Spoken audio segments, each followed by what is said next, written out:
And we're live. Welcome back to the Weekly Roundup. First things first, holy cow, we've got some crazy banana stuff to talk about today. Make sure you watch through all the way to the end of this because I think some of the subject matter, this is like so fun hang on, I'm hearing myself. There we go. Sorry, I was talking over myself there.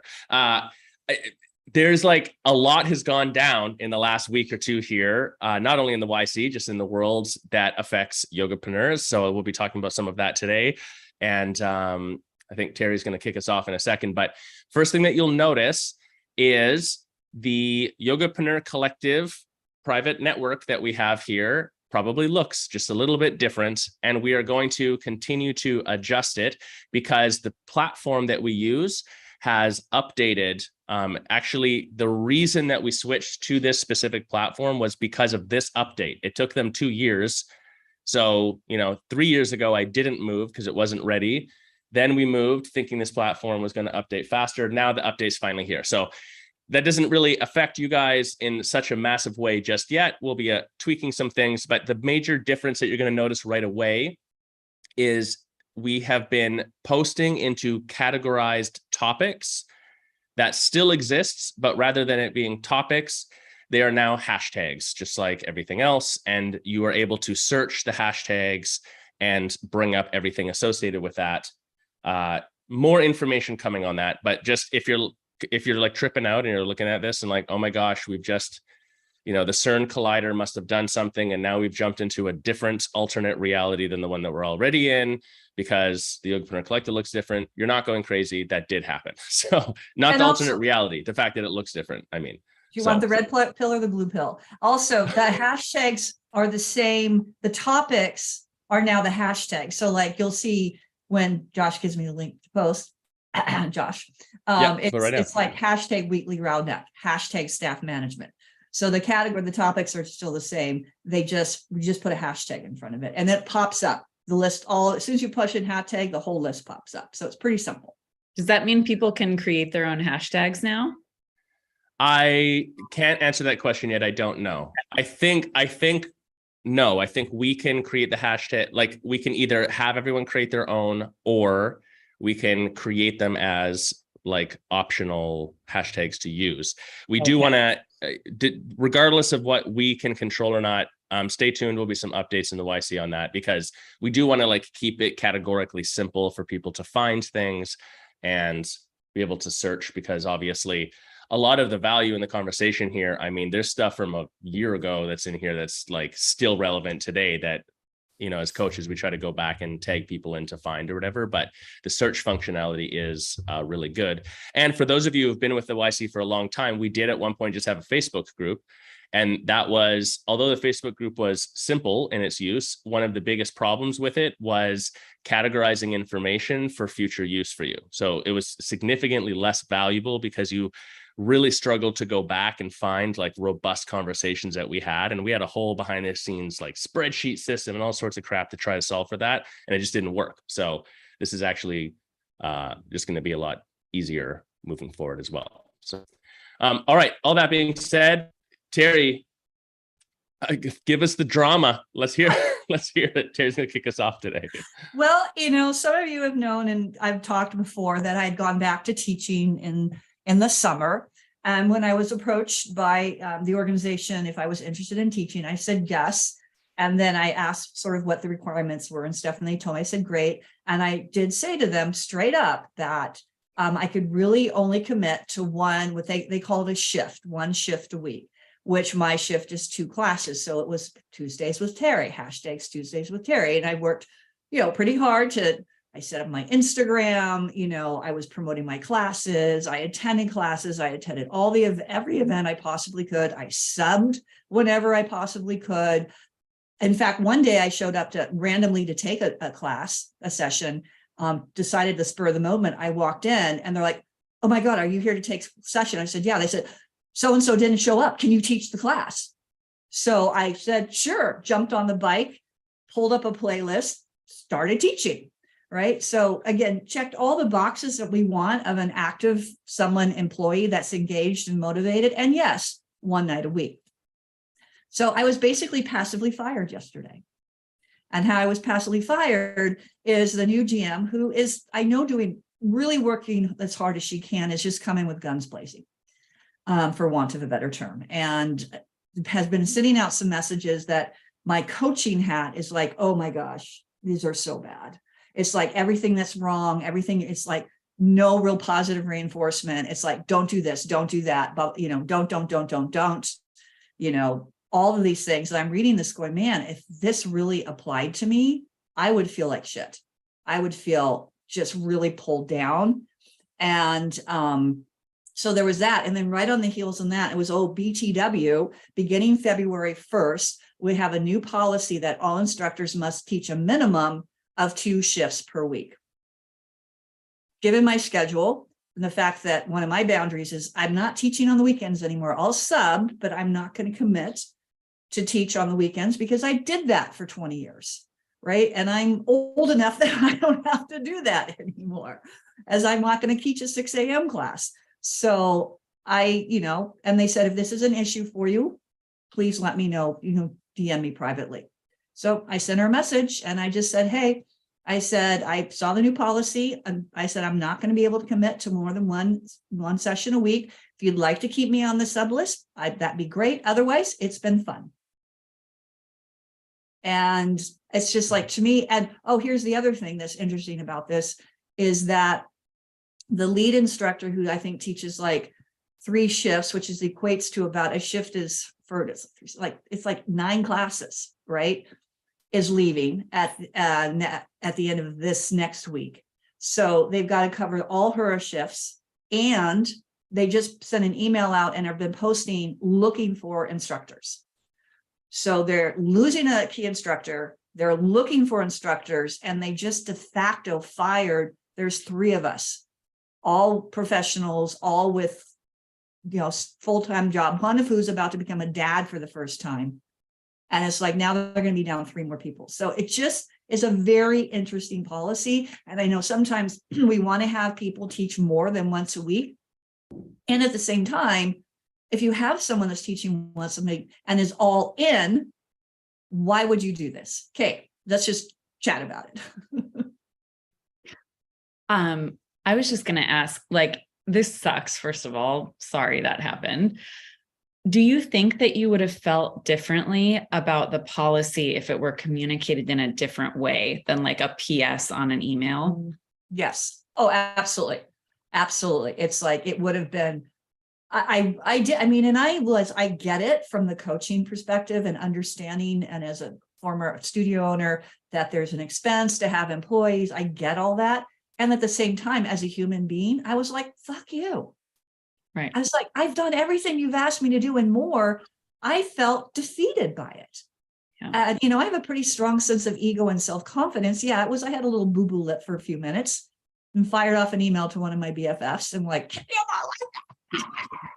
but beyond, and then I'm like, okay, philosophical. Yeah. All right. I get it. But yes, absolutely. That's a good point. And just coming then off of the heels of this diatribe about everything everybody's doing wrong, and then effectively letting, it was just, that's not, that's maybe not the main issue why they're, I think it's such a good example of like how we deliver some news can be, it's so much more important than like what the news actually is. Like they could, you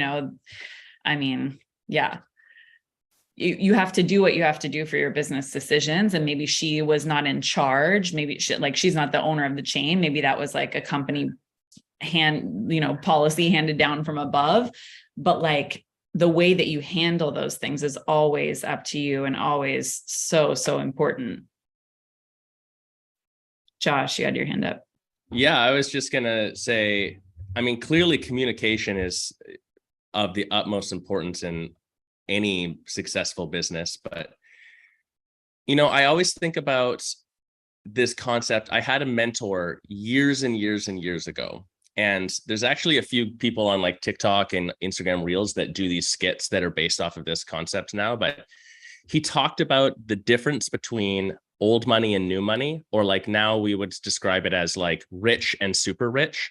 And that's sort of a stupid way to look at it, actually. But it's the concept of like when someone is new in a position of power and the actions that they take, it's a lot more reactionary. So it sounds, if I'm understanding what you're saying correctly, like that's a little bit, this person has come into this role, they're smart enough and have uncovered these issues, and then they're like taking fast action because they're gung-ho to do something. But in doing that, they've missed, the sort of old money concept, or the more experienced person who it's not like as exciting anymore, the moments of calming down and coming into the situation and just looking at the whole picture critically and saying, okay, what really are these problems? And instead of sending you an email about the problems, it's like, what do we really need to solve? How do we prioritize these? What would it look like if it was really positive? Because now, I bet anything, my prediction would be in 2 weeks or a month, come January, when they can't find someone else, they're going to come back to you and the other people that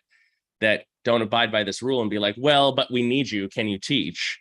And it's like, maybe you will, that's your own prerogative. But to your point, Terry, if you feel like shit after this, like, why would you come back and do that? It burns the bridge. So. Well, and also true. I mean, the other thing too is it's not like, and I'm not tooting my own horn here. Okay. Yeah, I am tooting my own horn because I worked hard. My classes were full. My 5:30 was consistently sold out. A couple of times had a wait list. A random Tuesday in October was full with wait lists. My earlier class usually was at least 70% full. So I was averaging, because they sent us every week what our utilization rate is. My utilization rate was 69 to 75%. So which is right where you want it. 75% is the goal. Yeah. So I'm like, so that's the other part of this that is just sort of like incredulous, is that I could see it if my classes weren't full and they had a more dynamic instructor that they could put up there. And also I am the only instructor that represents their core demographic. Yep. Well, Terry, let me interject here. Yeah. More practically speaking, for the people watching the roundup here too. So like, can you share maybe delicately some of the issues that were expressed in the email? And then we could like brainstorm on like, how would we approach them? What if a studio is having something similar? I was going to say that too. It would be interesting to see a rewrite of the letter. I mean, obviously the email, you can't obviously share it, but it would be interesting to see a rewrite of it to learn, so we could learn from it. Yeah. The basic thing that it's in the message is, I do know that there's not been, and partly it's because guess what? They've never shared an SOP for it. There's a, I don't want to say conflict, but a disorganization between front desk and the instructors in terms of we're starting to sort of define what the roles were, because their model is, their intro is first class free. So there's a lot of, and of course, then they want to close it after class, after the session, they want to close the person and they want to get them on, the goal is membership. And it is Glenglarry Glenross. It is sales. They're hiring salespeople, right? So then there was a disconnect between the beginning and the tour, and when the instructor took over to set them up. And then also they're saying that sounded like the instructors, and I'm guilty of this, I prefer to hang out around the front counter and greet people as they come in. They don't want that. And so they're like, don't come, so it's like, and don't go behind here. So I think part of it is that the issue is there's just, there's no real defined procedure, and it's not written down, and it hasn't been shared with us. This is specifically what we want you to do. So I think the way the email could have been rewritten is, hey, we understand there's been some confusion about who's doing what. So we just want to be really clear. And let's talk about this at our next staff meeting. And we're going to walk you through and how the handoff and what we want you to say and how that process is going to work. And let's just try to keep it less cluttered at the front desk. That's really how it could have been communicated. Josh.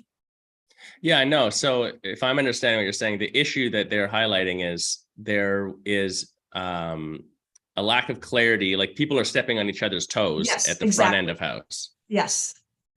Carol, what did you guys do at the studio last for like that differentiation? Because that is like a weird moment, and it does change studio by studio, right? So like that moment where we're no longer in the front desk role and now you're in teacher role, or vice versa on the other side, teacher role back to front desk role. Like, where was that line? How did you define it? Well, we did have, the teachers were separate than desks. Some studios, I know that's a combined role. But the teacher was definitely responsible for greeting them, doing a studio tour. We had a direct to membership, so we didn't have necessary handoff before class, but definitely after class, the desk person, they were to make sure that they got their welcome packet and, explain the buddy passes and all those types of things. And if they were on a single class, we did try to, get them on the membership. So the teachers knew the sales script for that, but most of the time the desk would take over and they would, the desk and the teacher would have a conversation about who was going to take that role. Most of the time the desk person was way more comfortable with doing that because they did it all the time. So we had the teachers aware of the process and aware of the sales script, but the desk people were definitely they were talking to each other. That's the thing. We had a lot of communication with our staff too. They knew who was more comfortable doing what at what time. And so I think that helped the situation. It sounds like it was defined who was responsible for an outcome, right? Is what you're saying, was there any time, was there a situation where the front desk would then give the studio tour if the teacher was available? The teacher was always doing the studio tour. So right. Yeah, they knew that was their role. So yeah, I think that's the thing. It's knowing, okay, if I'm in, it doesn't matter if it's one person doing two roles or two people in two roles, just knowing, while I'm in this role, this is the outcome and objective that I'm trying to achieve, and staying focused on that. At the summit, I don't know how many times we said it, right? Your ability to accomplish any task is directly proportional to your ability to focus on the same task. So if my job is sell someone direct to membership and you just work on that, you will have success. If my job is great customer service, studio tour, make them comfortable and have a great class, then you will be successful at that. It's when you're doing both that it's tricky. Go ahead, Kay. Yeah, I was just going to say, it's such a good demonstration that it's so important to have both the teacher and the front desk staff conscious of what we're trying to do, whether or not you're going to have your teachers doing sales. So that's a question that we often get, well, my teachers just show up and teach the class, do they need to come to my sales training? I would say yes, because for example, we had one teacher who was very, very helpful and used to have a studio himself, and they did sales a certain way. And so he would see a new student come in and he would really want to help. And before he attended the sales training, his help was not always so helpful. Or you'll have visiting teachers who will try to have a conversation with somebody while they're filling out the waiver. So it's really important that everybody understands what you're trying to achieve. And then they can help once this teacher attended a sales training, he was oh, now I understand. My role is to just back off, give them the tour when it's my turn, and then hand it over to the front desk. And we did have our front desk staff trained on how to give a tour just in case the teacher was in the bathroom or something and a new student walked in. And it's good for the teachers to know also how to do the front desk part in case the front desk person has to go to the bathroom or whatever. So it never hurts to have everybody on the same page. And definitely, I think that's the key to what they were saying in that email is when something's going wrong in your business, you kind of have to just swallow your pride and look at yourself and go did I mess up? Is this my fault? It's in parenting, a lot of parenting advice will tell you that often if something is going wrong, it is your fault. Look at yourself first. And that's a little bit freeing because then at least it's something you can control, and something that you can hopefully fix and improve. Yeah. Was it somebody that Jennifer, I think. Oh, I was definitely going to say, I would say 9 out of 10 times, if something is not happening correctly in your business, it's the manager or the owner's fault that the people weren't trained correctly. Very, very rarely do people intentionally do things wrong. or things go wrong on purpose. They go wrong because it's not clear for your employees. And, I think that that's what makes a really good manager, is not when you come at the person and saying you did this wrong or whatever. Like, you have to look and say, like, did I actually train them correctly? Are their responsibilities clear to them? Are their goals clear? And are their individual KPIs clear to them? If they are, and they're still doing it wrong, then that's a completely different conversation. But you have to be honest with yourself on if those things are clear, and typically they're just a little unclear.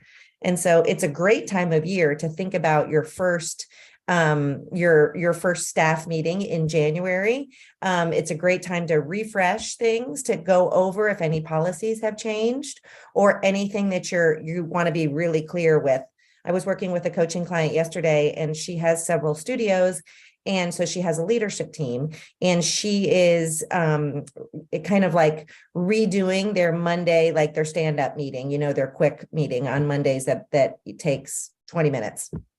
And instead of, she has one person that kind of runs the KPIs, and that person is traditionally at their stand-up going through all the KPIs. But what we've now determined is that the 5 people on the leadership team, each one has one main KPI that's assigned to them, as well as a line on their P&L sheet. And on their Monday stand-up meetings from now on, each one of those people on the leadership team is going to share their KPI. That's their number one KPI. So they're having to show up and be responsible. They have to run that KPI. It has to come out of their mouth. And they have one that's a weekly one and one that's a monthly one. So it's very clear to them what their number one responsibility is in their job. And they know that from now on. They have to be prepared to offer it up, good, bad, or in between. So she's getting very, very clear on that particular part of her business. But I think it all goes back to the same thing, is now, being clear, expectations are clear, and training is done and done again and again and again.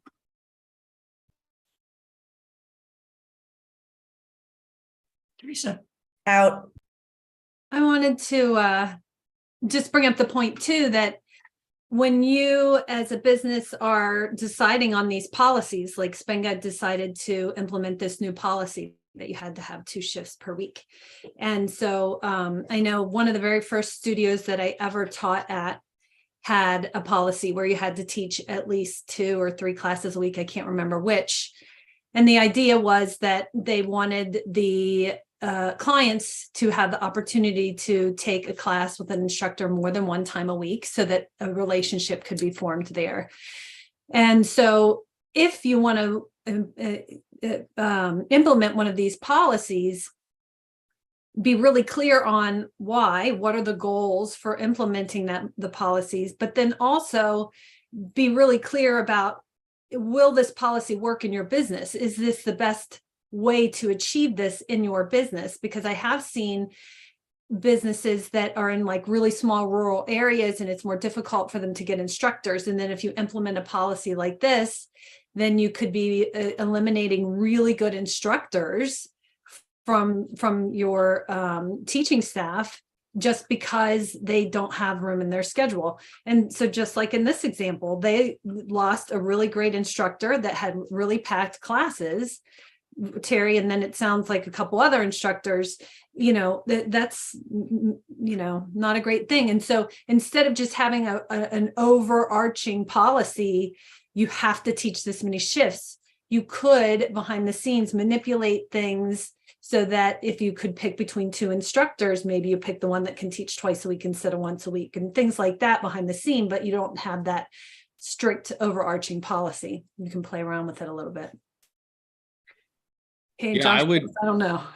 I would just add to what you're saying. Like, I would echo, first off, the why factor. If you can't explain to me why we're doing anything in our business, then it's hard for me to get on board with it. And sometimes I think at the manager and owner level, it's the why something matters is so obvious to us that we actually forget that it might not be for someone else.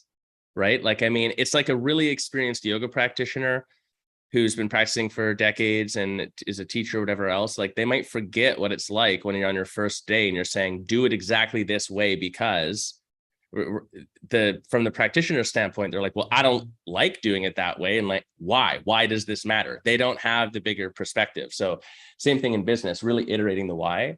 And then I would just add in to going back to a little bit of what Jennifer was saying too, with all of this, I think, yeah, it's unlikely that it's the person that's the fail point.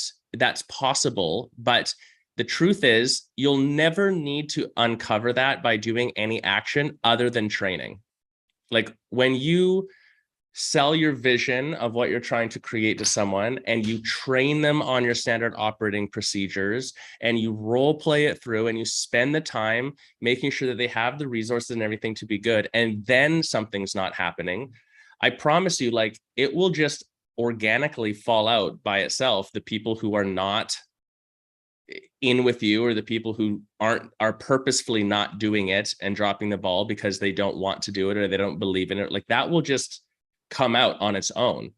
And in my experience, 9 out of 10 times, if someone legitimately shouldn't be part of your organization, going through that process, it's not only highlights to you that they aren't a team player in that way, it highlights it to them, makes them not want to be there, and then they just leave. They don't participate anymore. Like, firing people isn't even a common thing at that point, because at that point they realize, like, this isn't actually the right fit for me. It's kind of that simple. So I just think, going back to that, having the system, the strategy, doing the training, going through that effort, there's value in that beyond just making sure that they're good at what they do. Go ahead there, Kay, and then we'll keep moving. Since I've been working on it, a lot of this discussion is reminding me of my slides from the upcoming webinar, which is related to your staff management, and also creating a tiered performance-based pay scale. What is that? We're going to talk about that. And what came to mind for me is, like, you get to choose the criteria about like who is on your team and how much you pay them and why. And then have it, whatever criteria you choose, it's so helpful to have it like actually written down, so that if you choose, okay, because of how I want my business to be, and I think it's important for how my clients feel, that nobody teaches less than 2 classes a week, then that's like written down on a thing that you hand to everybody that is a new hire, so they totally understand the expectations from the beginning. And then also, like, as you reflect on that and write this thing down, you may decide that, oh, that's not actually going to work for me for some of the reasons which Teresa mentioned. And one of the questions, like, I'm a little bit like giving stuff away, but there's still so much more to talk about, so you should definitely come.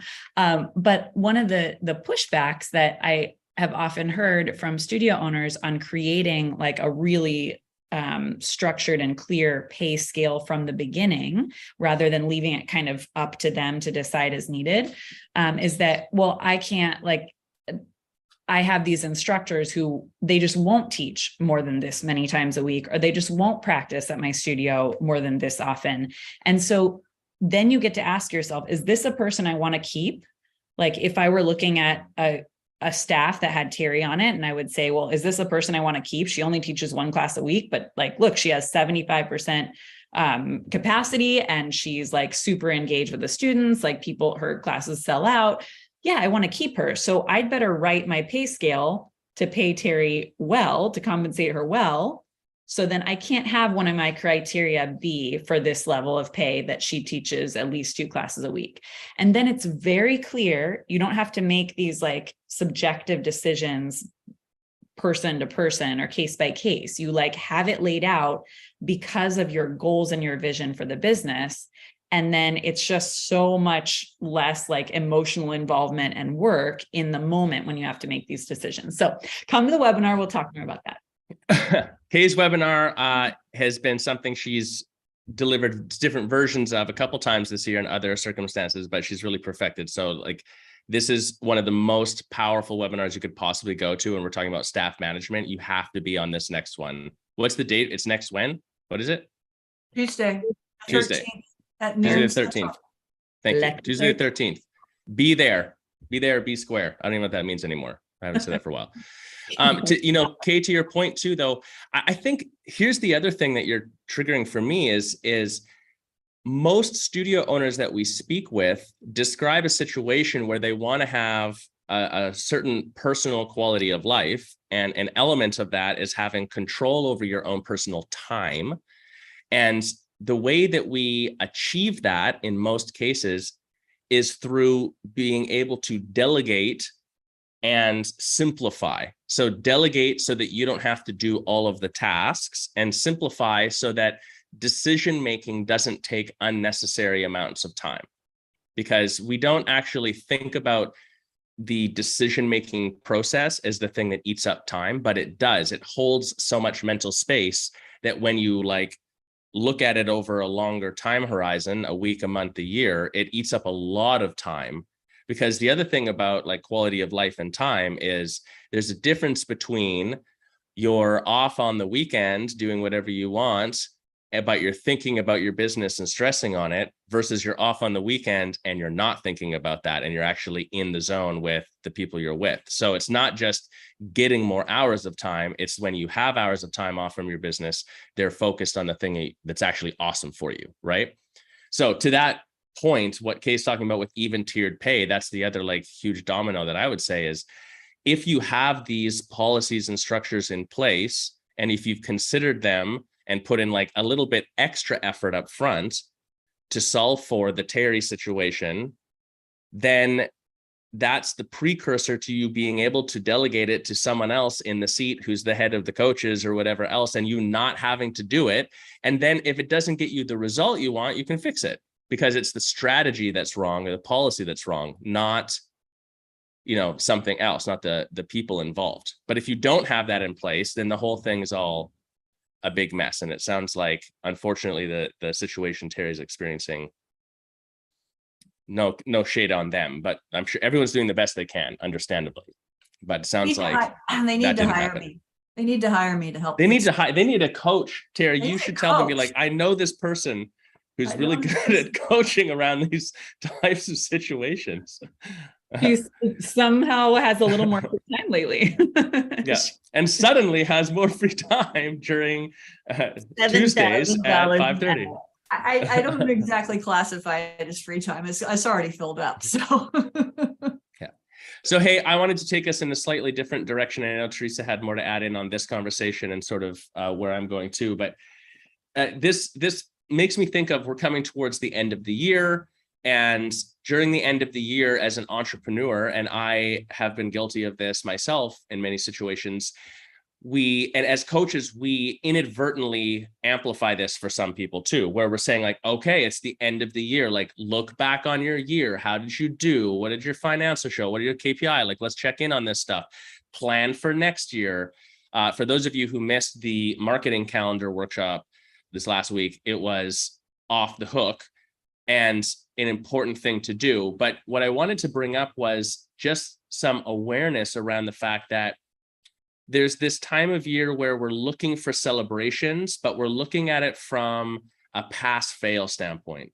Did I do well this last year? Yes or no? What am I doing next year? And the result for many people that we miss is there's this artificial pressure that's created. Like, oh no, I'm at the end of the year. If I don't get this stuff done by December 31st, January 1st, my head explodes. Like that doesn't actually happen, of course, but that's sort of like the emotional, energetic feeling of it as well. So I just wanted to bring up the subject and see, coaches, what you guys had to say about it too, from the perspective of like, you have to do these things and look back and audit your year and have a plan and look forward. But at the same time, like, how do you depressure that mental, emotionally? Because in the end, I always think about it, and we said before we were on camera today, like, I don't know, what if you didn't have a calendar? Like, what if there were no dates and you had no idea? You just knew like, oh, it's colder or hotter right now outside. And like, then what would you do in your business at this specific moment in time? So it is a little bit arbitrary, at least from an emotional standpoint. So do you guys have any suggestions? How do you mitigate that? How do you make sure you don't end up in that sort of negative cycle side of it?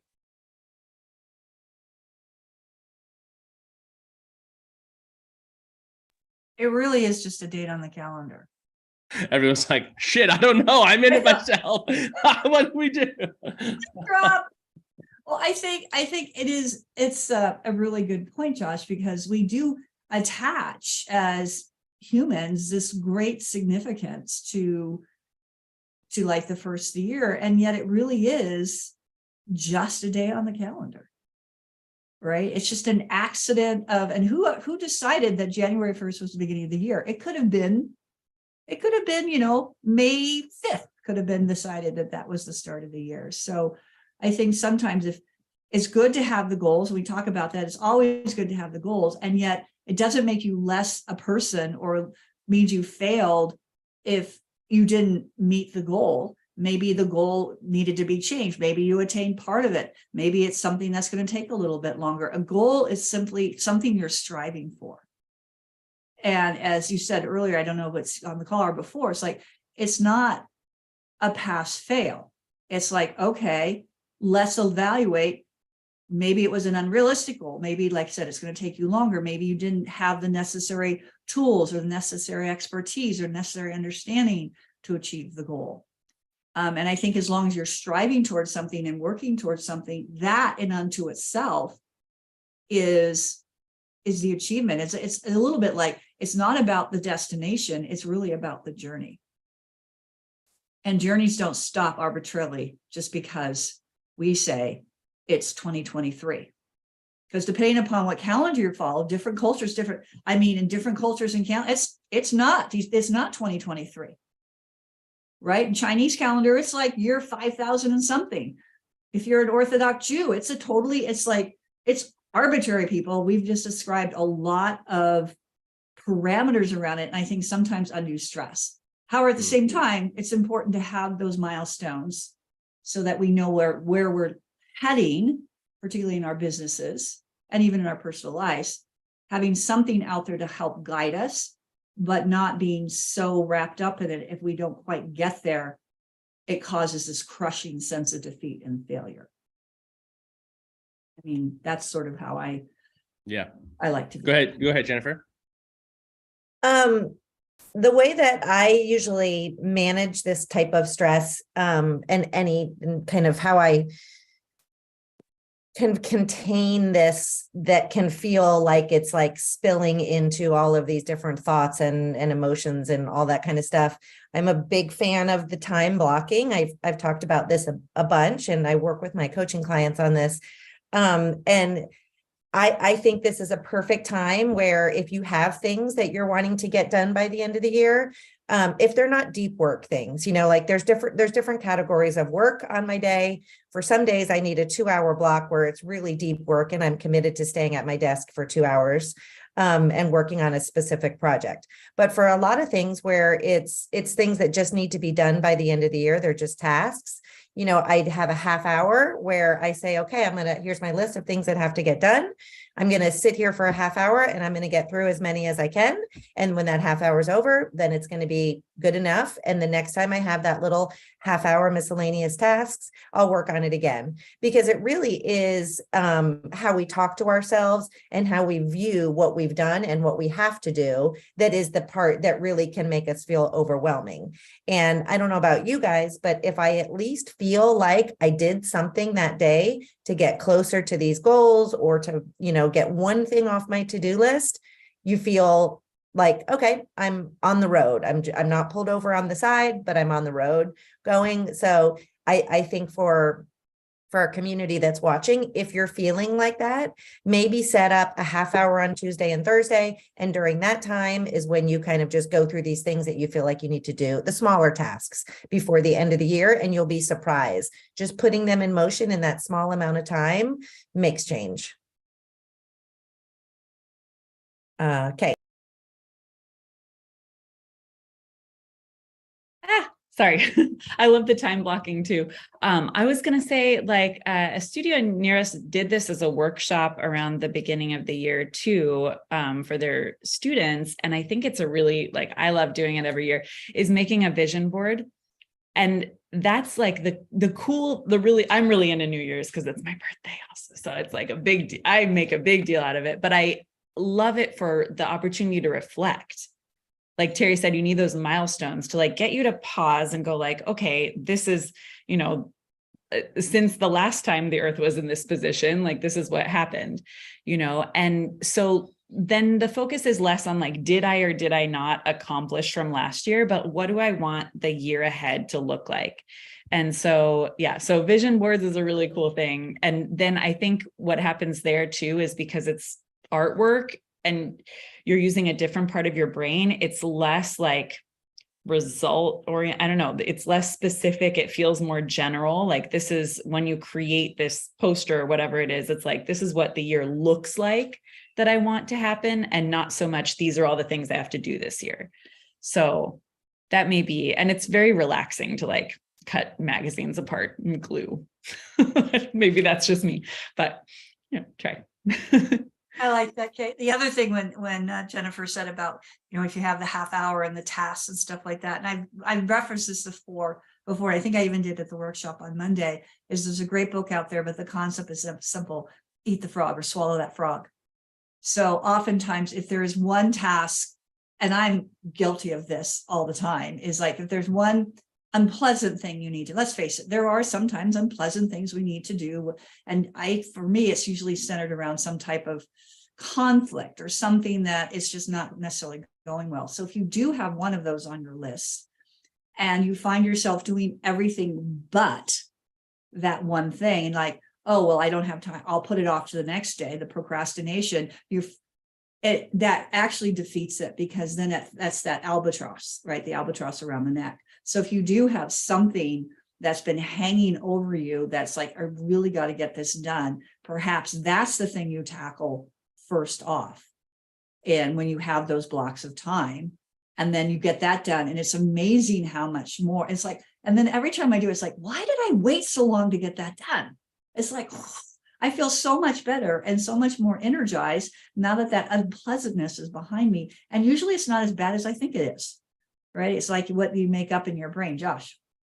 Yeah, totally. I was going to say this time blocking and the eat the frog concept and all of this, going back to like the original question of how do you avoid sort of any mental, emotional stress and pressure put on yourself during this time of year, because there's, you know, family obligation and business obligation, and then pass fail on how do we do and what are we doing next year, and do I have a plan, and am I ready? And, you know, there's like simultaneously this pull towards depression and anxiety and all these different directions.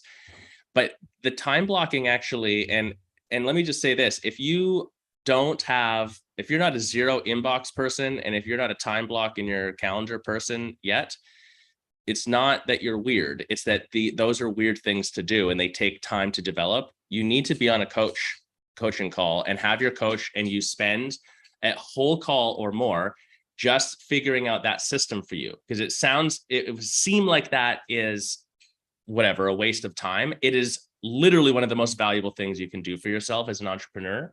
And there are different versions of it that will fit for you personally. But this is a long-winded way of saying, just like right now, the practical application would be if you look at your goals and you're like, okay, we need to move the goalposts. Or right now you're like, shit, I don't know what I'm doing in February, March, April, and I need to like come up with a plan for that. Rather than putting the pressure and the stress of doing it right now this week, if that's just not possible, time blocking, the starting point is just take the first step. Okay, I'm going to need to plan something for February. Then I'm going to need time to implement on that plan and train the team on it. And then I'm going to need more time to launch on it. So like there's at least 3 time blocks that I'm going to need. Just go into your calendar and put the 3 time blocks in. I think I need 2 hours for this, 3 hours for that, and 2 hours for that. Just go put those in. One of them I'm going to do next week. The next one's going to be January 2nd. The next one's January 14th. And put notes in there and be like, this is what I was thinking when I put this time block in. This is what I would need to have accomplished by the end of this time, whatever. And then you can adjust as you go. But there's something really alleviating with just knowing that, like, okay, I've taken the first step and I've created the time block and I've written it down. And that, I think, can help to de-stress, because then you can go home and be like, I don't have to hold this in my brain and have the concern about it anymore. I know I have the space and time for it already. Go ahead, Teresa. I was going to mention to tie in, it sort of ties in with all of this, with the time blocking and organizing yourself so that you can accomplish tasks and the end of the year stress and so on. And it ties in with Kay's staff management pieces too for the webinar next week. But setting boundaries, setting personal boundaries with your business, setting boundaries even with your roles within the business, because if you block off 2 hours of time to go deep into something with a project, and then you're constantly on your phone answering texts from your staff, that's not going to work, so. And then to Josh's point earlier, are you having a weekend off from work, or are you just not going into the studio and on your phone answering texts all weekend? So you have to set up clear boundaries with your staff and how they will communicate with you as the owner. But then you also have to set up boundaries with yourself and how you're going to handle this information. So like setting up boundaries with your staff. When I had my studio, my staff was only to text me if it was like an emergency, like something that I needed to deal with, if it was really time sensitive. If not, then it was just an email. And so then I was choosing when I was going to look at my email or not. So, 6 o'clock in the evening, done. I'm not going to look at my email again. All of those issues that are in there can wait until tomorrow. And then if, the studio was on fire or something, then it's okay to text me at 9 o'clock at night. So the other piece with that is, as owners, sometimes we treat everything like an emergency. I have to answer this client right away. I have to, and you have to set up boundaries. You can't kill yourself replying right away to everyone all the time. You're going to burn out. It won't work. So you have to, as the owner, tell yourself, okay, this is not an issue that I need to deal with right now. I can deal with this tomorrow. And then it takes a little bit of practice to kind of turn that off. I'm not going to think about that anymore today. I'm going to deal with that tomorrow. And I never gave my personal phone number so that to any client ever. So that's always a good, never, ever, ever, ever, ever, ever give them your personal phone number, because I know business owners that have done this, and that's a boundary that you don't want to cross as well. So setting all these in place and having your staff really clear on what these rules are will help tremendously too, with overwhelm and task management and everything too. Yeah, we had two owners in the YC where we changed their phone number for that reason.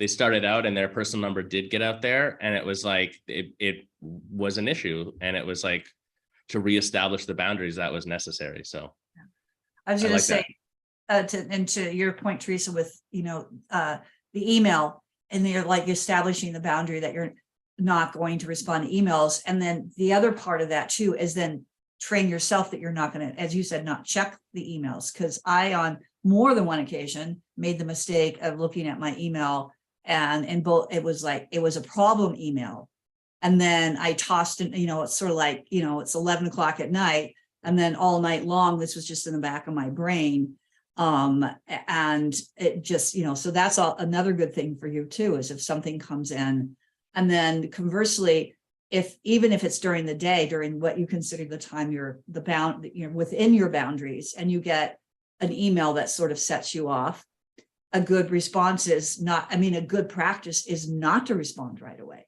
Is sometimes give yourself that grace and space, because it's all too easy. We're human to fire off that and then click send and like, oh my God, I can't, so it's sometimes a good practice to sit with something before you fire off a rapid response as well. So that's the other thing, is like within your own boundaries is setting up that. And then I was going to say one other thing, I can't remember what it was, but yeah, around that, just having those space, those time and space, and giving yourself, I know what to say. And here's the other thing too, and I would say this device, it's like, nobody is going to die. We don't, it's not like we're surgeons that someone is going to die if we don't answer it's like we run unless it's a true emergency, like something happened, a student got hurt at the studio, or it's, something that really required immediate response. Is someone going to die if I don't get this done by tomorrow? I would say 99.9999999% of the time, it's not, right? So sometimes we think we make things add more urgency to it than there needs to be. Okay. Just on the emails, on the topic of like giving yourself permission to not be perfect. If you mess up and check your email outside of your like listed hours that you check email, if you guys are using Gmail or like have a Google Suite or anything like, and I'm sure that Outlook or whatever you other people use must do this too. Like you can schedule the email, right? So schedule it during, even if you're like, okay, baby's up, like I'm up at 1 a.m. I'll just check my email on my phone. Don't send at 1 a.m. Schedule it to send at like 9 a.m. So then even if you mess up and you're checking your emails outside of your working hours, nobody else knows you did that. They still think you have very strict hours and they will not contact you at 1 a.m. anymore. So, pro tip. I've never done that. No. Yes, there are situations, and that's a good one. You're up at 1 a.m. with the new baby and you can get some work done. Why not? But yeah, the schedule send is a good one. And the other thing that they have too is remind me. So like if there's an email that you need to follow up, it's like in G Suite, you can put, snooze this and remind me on the day or whatever. So yeah, so you can use some of those email tech tools to help you manage the inbox. And maybe to Josh's point, maybe we should do a webinar on zero inbox management or something like that, Josh. That would be a really interesting concept to have. Yeah, we definitely, Michelle and I have been working on one because we have been zero inboxing 3 inboxes. And it's like, once you get the habit formed, then it's actually really, really easy. And that goes back to what we're saying with like the responding later element of things. If you label things appropriately in your inbox and archive things so that they're out of your inbox, so you're at a zero inbox, it's really interesting because then even when you go into your inbox, if it exists there, someone needs to do something with it. If it doesn't exist there, you don't need to do anything with it. And who needs to do this thing with it goes by the, or the priority level would be another way to do it, is through the labeling. So here, I think I've said this before in a roundup, but here's the quick hack that you can take right now, like literally right now today. Go into your inbox and anything that's not on the first page, I want you to actually ask the question, if it somehow made it to the second page of my inbox, do you need it? Do you think about it? Are you going to respond to it? Is there any chance in any really critical way you're going to have to do anything with it? Or if it was so important, someone would email you again, or it would come up again organically anyways. And most cases, no. So that means literally everything in your inbox off the first page, select all, archive, gone. So if you have the like 10,000 email thing like I did, you can just get rid of all of that like in one foul swoop, and it's highly unlikely anything negative will come back impact wise by doing that. I remember to that point, Josh, this was the first Mind Body Bold I went to in 2017, and Ariana Huffington spoke from HuffPost. Was very interesting. I was at that Bold?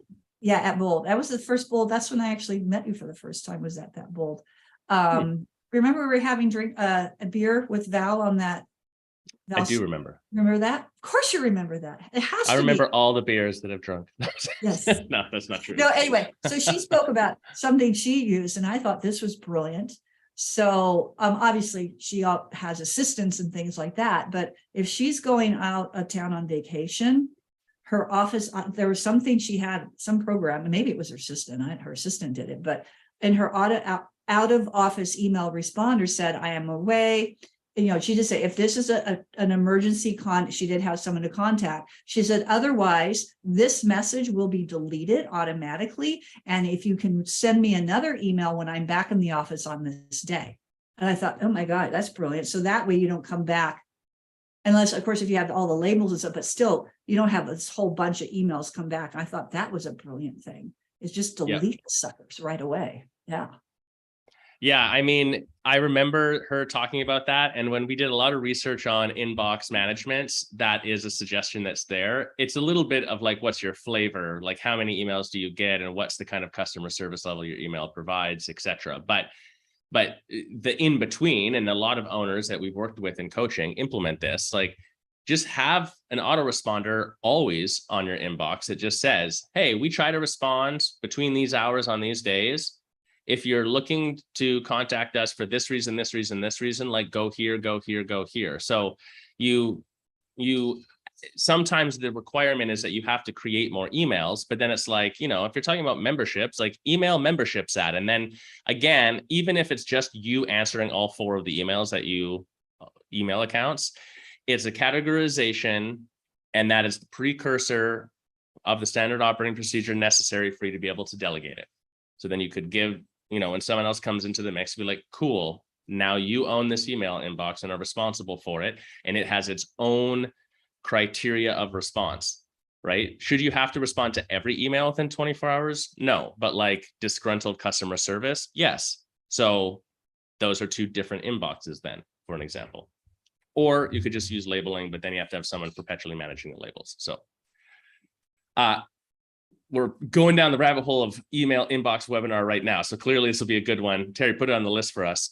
We'll do email management, because I think that maybe time blocking and email inbox, those are the 2 that, they kind of go hand in hand and help each other out. So we could go pretty deep on using that stuff. We're coming towards the end of time. Final thoughts, anything else coming up, coaches, that you guys wanted to put on the table for today? I think we've covered it. I think we've gone there. All right. If you want an awesome teacher that is fully engaged and committed at your studio that's only can teach 1 night a week, let me know. Terry knows somebody. Also, your studio has to be in Ohio. Capacity is 75%. Let me know. I love it so much. All right, you guys, have a great weekend. Questions, comments, thoughts watching this after the fact, we do go and check. Post them in the comments down below, and we'll see you soon. Go do some yoga. Go do some yoga.